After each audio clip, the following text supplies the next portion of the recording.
네, 창조 세계를 돌보는 백성이라는 제목으로 오늘 이 세미나를 시작했는데요. 제 소개를 잠깐 하면요. 왼쪽에 저희 부모님 젊으실 때예요. 이게 유기농 하신 지가 지금 30년 되셨고요. 네, 이렇던 분들이 오른쪽 사진 같이 이제 나이가 드셨고, 제가 작년부터 이 유기농에 합류해서 같이 농사를 짓게 됐는데, 저희 집의 주작목은 딸기인데요. 이제 로컬 푸드에 납품하게 되면서 다시 여러 가지 채소를 다품목으로 경작하게 되었습니다. 제 소개는 이 정도 하면 될 것 같고요. 자, 먼저 생각해보기를 제가 질문을 드렸는데요. 로댕이 생각을 하고 있습니다. 자, 종이 기저귀와 구원은 과연 관계가 있을까? 열정적 예배와 열정적 예배가 끝난 뒤에 함께 나누는 다과에서 사용되는 이러한 일회용품은 관계가 있을까? 이 두 가지 질문은 제가 직접 경험한 것들이고요. 열정적 예배, 이건 사실 우리 교회 중학생의 고민이었어요. 전도사님 예배 인도는 너무 좋은데 끝나고 난 다음에 전도사님이 이런 각종 일회용품을 사용해서 우리를 먹이신다. 굉장히 아까 드린 예배는 뭐지? 막 이런 의문이 든다. 이러면서 이제 엄마한테 이런 얘기를 했다고 하더라고요. 왜 우리가 창조 세계를 돌보라고 배웠는데 예배 후에 예배 잘 드리고 나서 이런 걸로 우리는 간식을 먹지? 괴롭다. 도대체 전도사님의 영성은 뭘까? 이런 질문이 들어왔다고 하더라고요. 그래서 참 거룩한 고민이다. 제가 그렇게 명명을 해줬어요.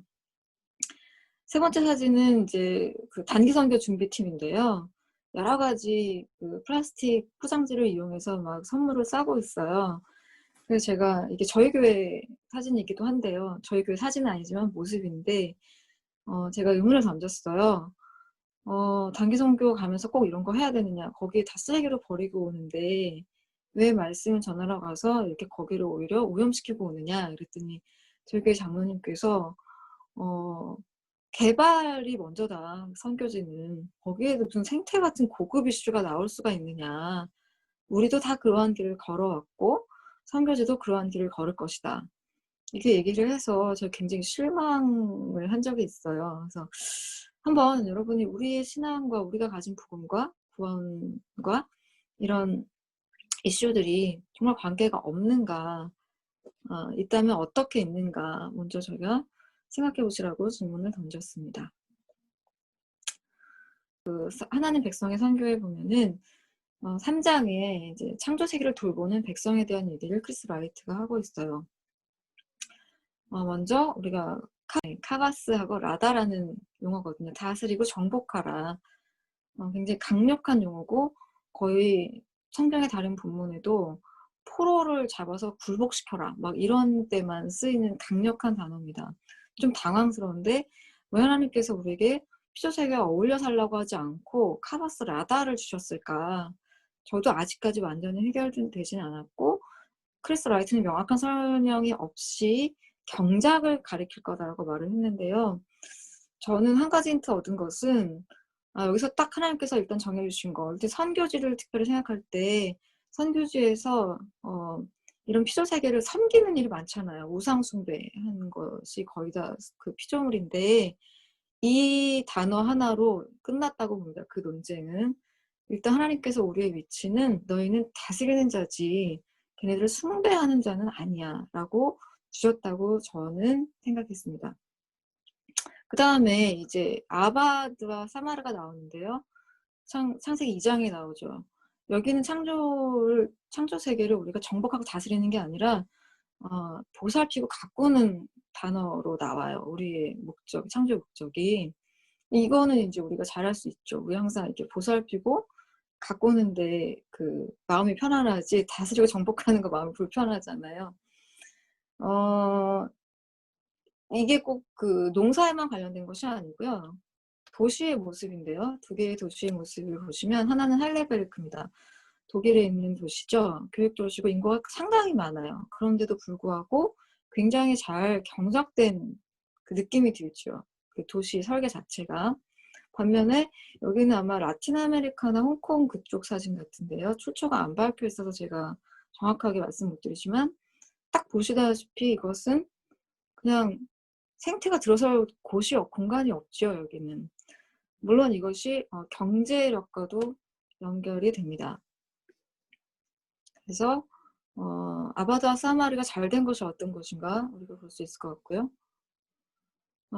요거는 제가 살짝 이제 농사 얘기를 잠깐 넣었는데요. 아바다와 사마리를 생각하면서 저희가 딸기 농사를 짓고 있기 때문에 딸기 얘기를 좀 해 볼게요. 여러분이 드시는 딸기는 보통 이런 식으로 경작이 돼요. 이거는 수경 재배라고 하거든요. 딸기가 편하게 박스에다가 조합토를 넣어 가지고 배합토를 넣어서 영양은 완전히 요게 인제 상토고요. 그러니까 이거는 좀 만들어진 흙이라고 할 수 있어요. 여기다가 이런 양액이라고 하는 건데 100% 화학 비료죠.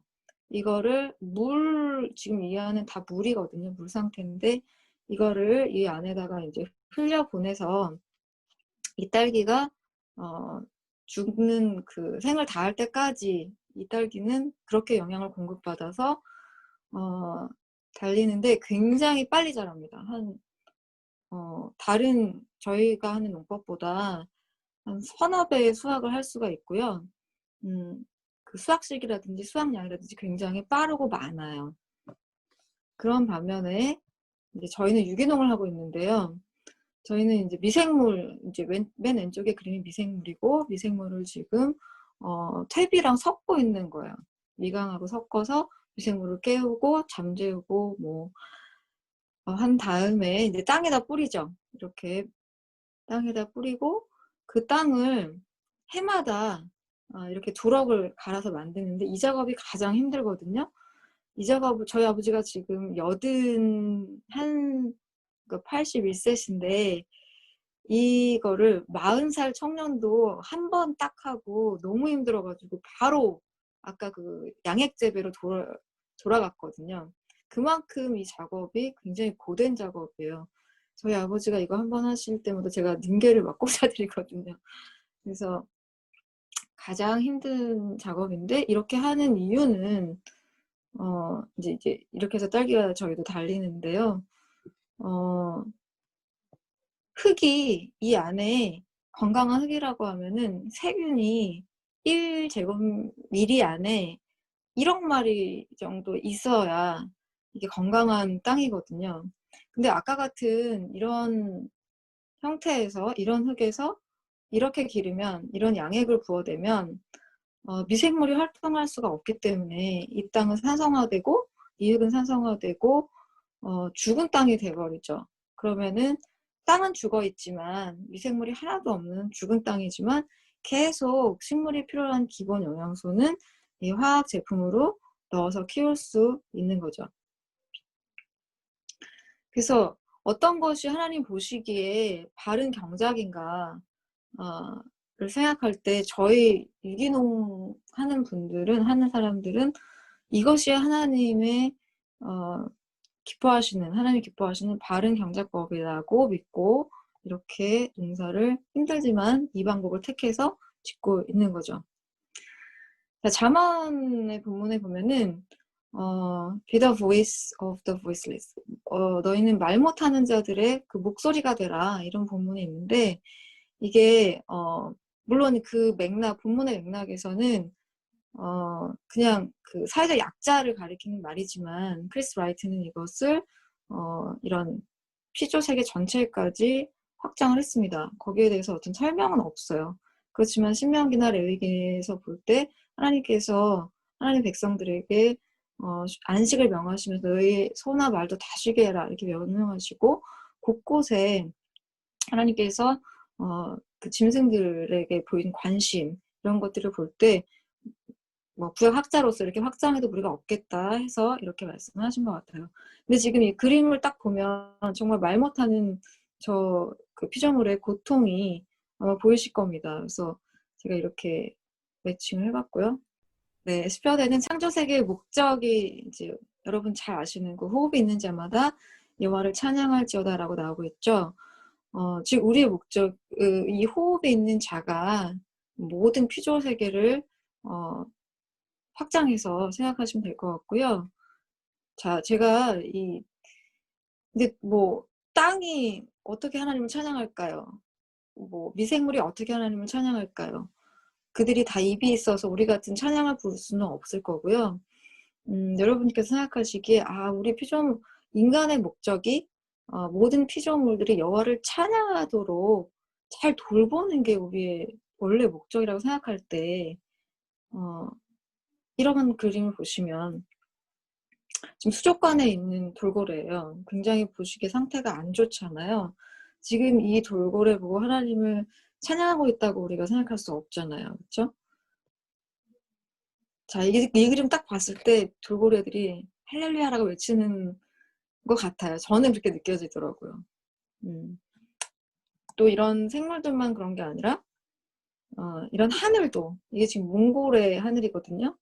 몽골은 우리보다 더 심한 미세먼지를 앓고 있다고 하는데 원래 이런 하늘이 아니었을 거고, 정말 하늘을 보고 하나님의 영광을 생각하려면 이런 하늘이 되었어야겠죠. 근데 우리 인간이 이런 일들을 잘 할 수 있도록, 모든 피조물들이 이렇게 하나님의 영광을 드러낼 수 있도록 지음 받았다고 성경이 증거하고 있다는 것이고, 그다음에 호세아서에 보면은 이런 탄식이 나오죠. 이 땅에 진실도 없고 인애도 없고 하나님을 아는 지식도 없고, 그래서 저주와 속임과 살인과 도둑질과 가는 뿐이고, 포악하여 피가 피를 뒤이어서 그 결과가 뭐냐면 땅은 소산을 내지 않을 것이고 바다의 생물이 없어질, 고기 씨가 마를 것이다. 이렇게 나오고 있는데, 즉 인간의 그 당시에는 우리처럼 플라스틱도 없었고 뭐 매연도 없었는데도 불구하고 선지자가 땅의 황폐를 얘기하고 있거든요.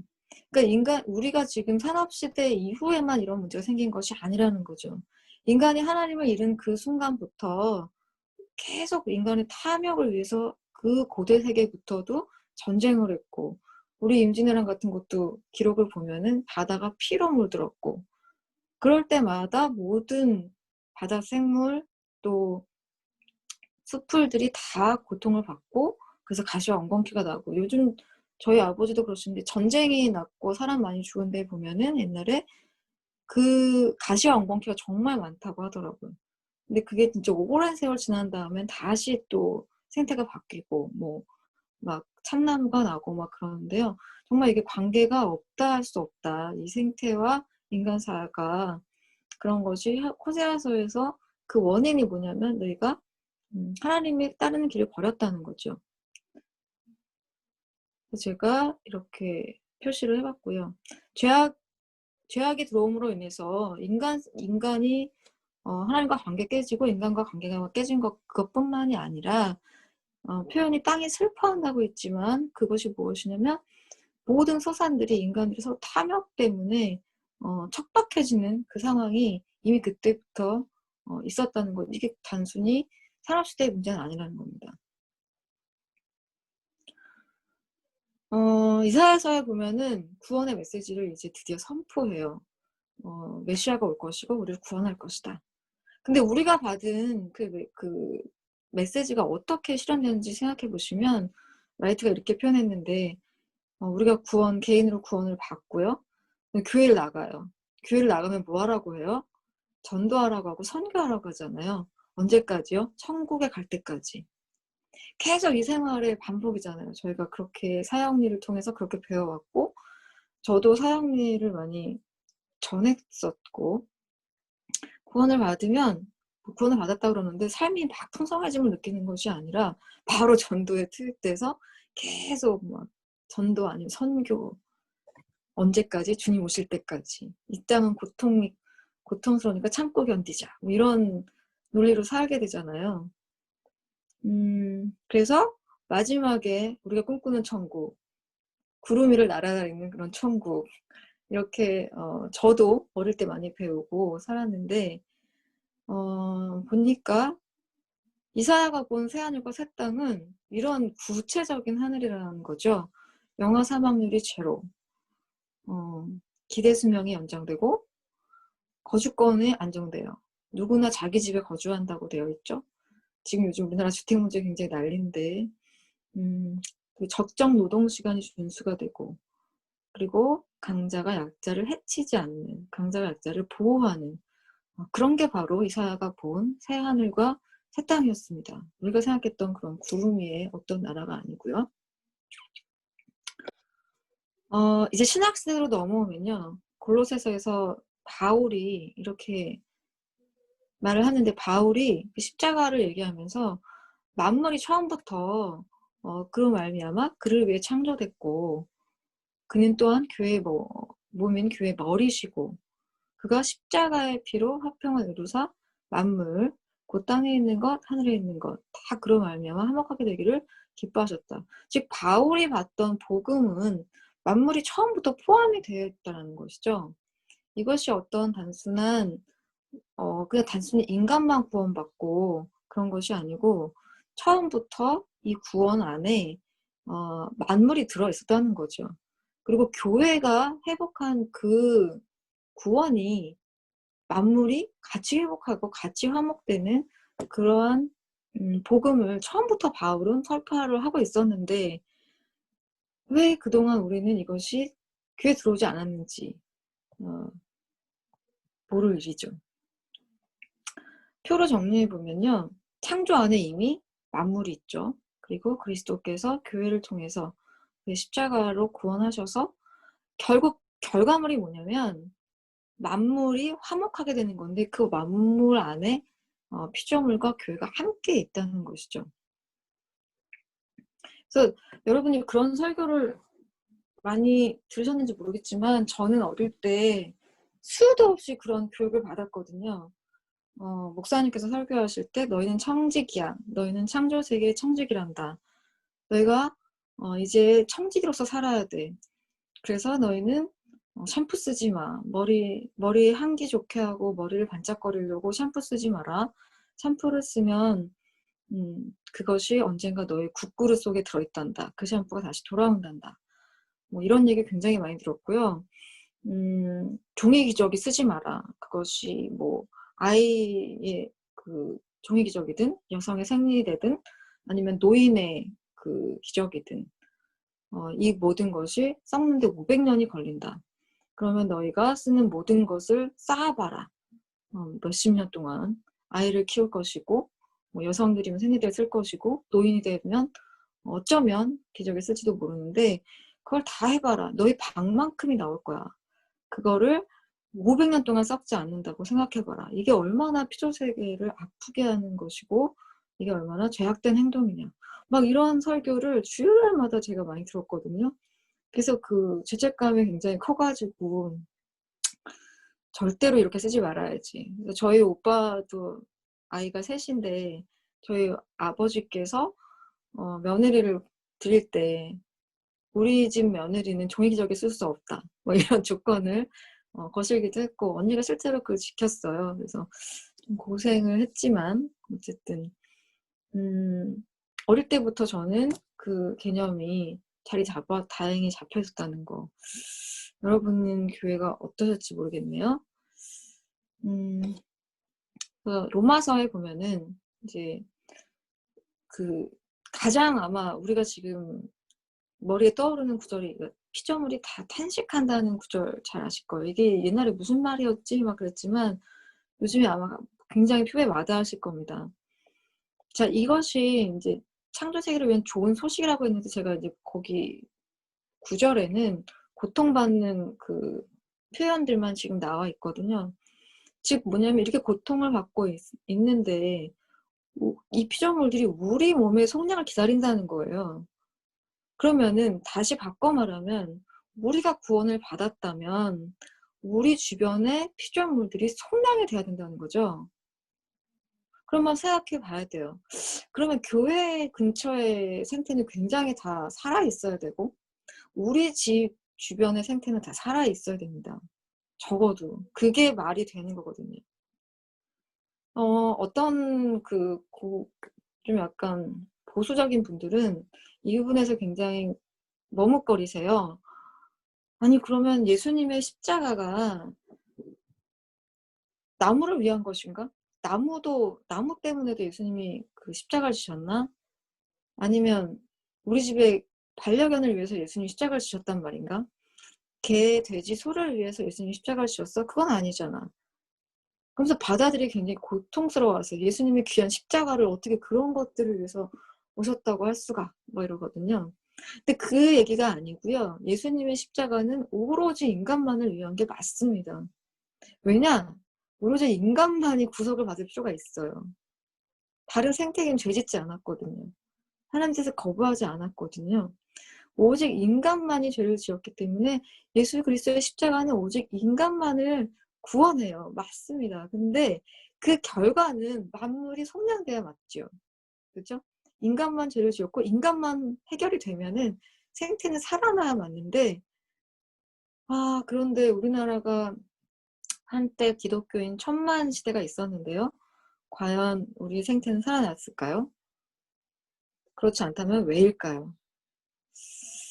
자, 베드로후서에 보면은 어 구속받은 새로운 창조세계라는 그 표현이 나오는데, 지금 제가 불타는 지구를 놨어요. 이 사진으로. 이게 뭐냐면 우리가 그 늘 들어왔던 이제 이 지구는 다 불타버릴 것이다.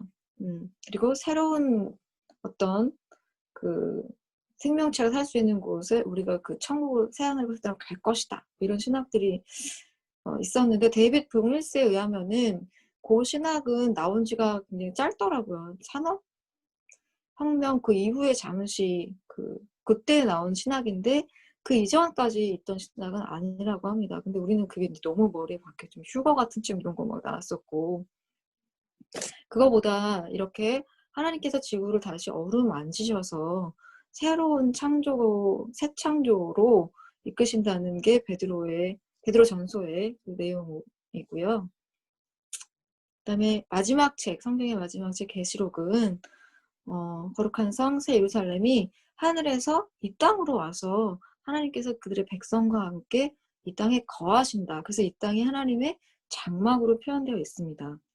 그렇기 때문에 처음 창세기부터 지금 이 계시록까지 똑같은 그 얘기를 하고 있다는 거예요. 크리스 라이트에 의하면 성서는 같은 걸 증명하고 있다. 우리가 창조 세계의 청지기로 지음 받았고, 창세기로부터 우리가 그것을 죄로 인해서 창조세계 청지기보다는 착취자로 변해됐고, 죄 때문에 예수 그리스도 십자가가 다시 우리를 회복시키셔서 다시금 우리를 새하늘과 새 땅의 청지기로 우리의 지위를 회복시킬 것이다. 이게 성경 전체에 흐르는 맥락이라는 겁니다.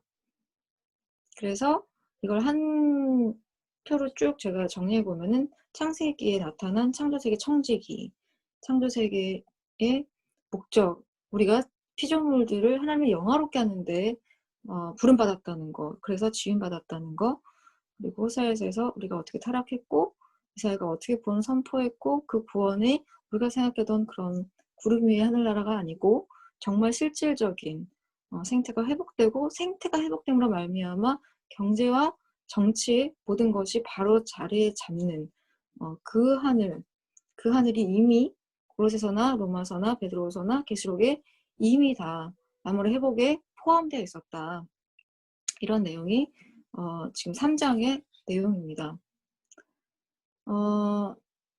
여기로 넘어가기 전에, 그러니까 우리가 왜 구원을 얘기할 때 신약부터 예수 그리스도의 그 등장부터 얘기하지 않고 라이트가 창세기부터 우리가 들어가야 되냐면, 우리가 구원을 받았다는 것은 망가진 어떤 것이 회복됐다는 건데, 그 회복된 것의 원형의 모습을 알려면 맨 처음을 봐야 된다는 거죠. 그 맨 처음이 우리 성경에서는 창세기라는 거죠. 그래서 창세기에서 나타난 인간의 원형의 모습을 보고 이것이 하나님의 구원으로 어떻게 다시 회복되는가. 그러니까 우리가 자꾸만 대의 명령에 꽂혀서 어떤 영혼 구원 막 이러지만, 사실 우리가 회복된 다음에 우리가 청지기의 모습을 회복한 다음에 누려야 될 세상에 대해서 우리가 좀 더 많이 생각하고 고민할 필요가 있다고 생각이 듭니다. 제가 몽골에서 이거 나눴을 때 그 어떤 선교사님께서 그런 한탄을 하셨어요. 왜 우리는 이런 세계관을 배우지 못했을까, 어릴 때. 왜 청지기에 대한 가르침들을 많이 못 받았을까? 이런 그 한탄을 하시는 걸 제가 보고 '아 그래도 이 책의 목적이 쪼금 이루어지고 있구나.'라고 생각해요. 이게 정말 우리가 복음을 받았을 때 우리 세계관 자체가 다 변화돼야 되는데 우리 각 교회나 선교단체에서 그러한 도전들이 굉장히 적었다는 걸 우리가 지금 결과로 보고 있는 것 같아요. 요거는 제가 마지막으로 약간 부록처럼 한 얘기인데요.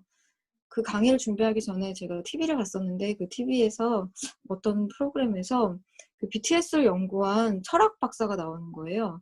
근데 그분이 아주 인상적인 설명하셔서 제가 정말 충격을 받았는데 어떤 얘기냐면은 거기 인제 제가 비유라고 썼잖아요. 비유가 뭐냐면 음 BTS 유니버시티예요. 그 BTS는 다 아시죠? 방탄소년단의 그 세계관이라는 어떤 그룹이 있어요. 그러니까 방탄소년단의 그 팬 그룹인데 그들이 그런 어떤 다른 그룹을 하나 또 만들었더라고요. 그래서 그 사람들이 하는 게 뭐냐면 BTS가 굉장히 뭔가 저도 BTS 노래 하나도 모르고 멤버도 하나도 모르는데 BTS가 어떤 노랫말을 쓰면 그 노랫말이 딱 나오자마자 이들이 해석을 쫙 한대요. "이 숨은 뜻이 뭘까?" 막 이러면서 이 BTS 팬들이 그냥 소녀들 팬이 아니더라고요. 굉장히 막 뭐 박사학위 있는 무슨 뭐 고고학자니 뭐 고문학자니 이런 사람들도 굉장히 많대요. 그 사람들이 그 모든 상징들을 막 거의 실시간으로 해석을 해 가지고 쫙 뿌린대요. 근데 그 사람들이 그 매료되는 그 BTS의 그 가사들의 내용이 뭐냐면 저항이라는 거예요, 저항.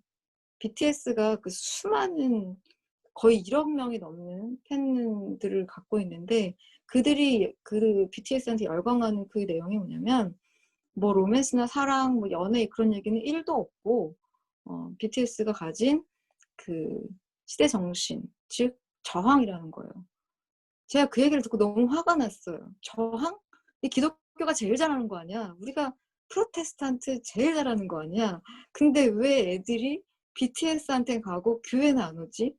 그 더 인제 들어봤거든요. 근데 거기서 한 쌤의 그 예를 들어 주더라고요. 뭐냐면 어떤 30대 여자가 우리나라 여자인지 어딘지 모르겠어요. 30대 그 여자가 이런 고백을 했대요. "나는 BTS의 팬이고 단지 BTS를 너무 좋아했다. 왜냐면 BTS가 나를 너무 행복하게 해 줬고 그래서 BTS한테 감사했고 그래서 BTS의 모든 그 뜻을 알고 싶어서 덕후가 됐는데 덕질을 했을 뿐인데 어느 날 내가 정신을 차려 보니 나는 혐오와 싸우고 있고 차별과 싸우고 있고 일본의 우익 국수주의자들과 싸우고 있고 거대한 매스미디어와 싸우고 있더라. 그런 나 자신을 발견했다." 이런 얘기를 했다는 거예요. 그래서 제가 와 너무 소름이 쭉 끼쳤어요. '야 이거 그리스도인들의 고백이 아닐까.' 내가 주님을 너무 사랑하고 주님이 너무 알고 싶어서 그 말씀을 매일 연구하고 그 말씀대로 내가 살다 보니까 나는 어느새 세상의 차별과 싸우고 있고 세상의 혐오와 싸우고 있고 이렇게 나가야 되는 '이렇게 돼야 되는 거 아니야. 이거 우리가 잘하는 거 왜 저기서 하고 있지?' 막 이런 생각이 제가 들었어요. 우리가 정말 하나님을 사랑하고 하나님의 그 뜻대로 우리가 따라서 살다 보면 자기도 모르는 사이에 저는 그렇게 믿거든요. 생태를 어 그 정도의 차이는 있지만 제 경험으로는 어 오래 만남을 가진 분도 있고 짧게 만남 가진 분도 있는데 그분이 정말 진실로 하나님을 따라 사는 사람이라면 모양은 다르지만 어떤 식으로든 알고 있더라고요. '아 우리가 이렇게 살아야 돼. 창조 세계를 보존하는 방향으로 사는 게 맞다.'고 살고 계시더라고요. 이제 우리가 필요한 것은 그 정신을 더 확장하고 좀 더 어떻게 구체적으로 효과적으로 할 것인가 이런 것들의 논의가 필요할 거라고 생각이 듭니다. 그래서 제 강의는 이걸로 마쳤고요. 아까 말씀하신 잉크 모임을 잠시 소개할게요. 여기 제가 2020년 2월에 이 조 선생님께서 제안을 해 주셔서 이 모임이 만들어졌어요. 명칭을 인터서브 크리에이션 케어에서 따와서 잉크라고 했고요. 처음에 4명의 멤버를 시작해서 현재는 7분이 함께 하시고 계신데, 선교사님도 계시고, 또 종이 코팅제를 개발하고 계신 회사 대표님도 계시고, 뭐 간사님도 계시고, 선교단체 이렇게 7분이 현재 하고 있고요. 매월 정기 모임, 1회 정기 모임이 있는데, 한 번만 한 3분 정도 오프라인 해봤고, 여태까지 계속 줌으로만 모이고 있습니다. 저희가 처음에 모인 목적은 창조 세계 돌봄에 대해서 배우고 서로 그 중요성을 교회와 선교에 나누기 위함이고, 이 활동을 위해서, 이 목표를 위해서 모일 때마다 말씀 묵상하고, 그리고 책을 좀 찾아보고 있어요. 어떤 책을 하면 좋을까? 어떤 책을 같이 공부할까? 현재는 지금 탐색하고 있고, 아마 내년부터 본격적으로 환경 관련 독서를 하게 될 것 같고요. 또 번역 같은 것도 해보면 좋겠다. 그래서 지금 아마 진행되는 걸로 알고 있습니다. 한 건이. 다양한 토론도 하고, 또 강사를 외부에서 모셔서 지난 시간에는 그런 환경 관련 강의도 들었고요. 다양한 본인이 알고 있는 것들을 막 얘기하면서 서로 알아가고, 생태에 대해서 더 알아가고, 이런 시간을 여태까지 왔고요. 12월 이제 모임 2회에는 12월 모임 하나를 더 남겨놓고 있고요. 거기서 좀 더 여태까지 해온 활동들을 정리해서 내년에 어떻게 우리가 변화할 건가, 방향을 잡을 건가, 이렇게 마지막 모임을 그래서 남겨놓고 있는데, 관심 있는 분들은 연락을 주시면 저희와 함께 하실 수 있습니다. 5분 휴식 후에 소그룹 모임이 있는데, 제가 질문을 하나 뽑았는데요. 구원과 생태의 관계, 우리의 구원과 우리 피조 세계의 이 관계에 대해서 혹시 어떤 생각이 달라졌는지, 뭐 어떤 자극을 받으셨는지, 뭐 이런 거 있으시면 나누시면 감사하겠습니다. 이상입니다.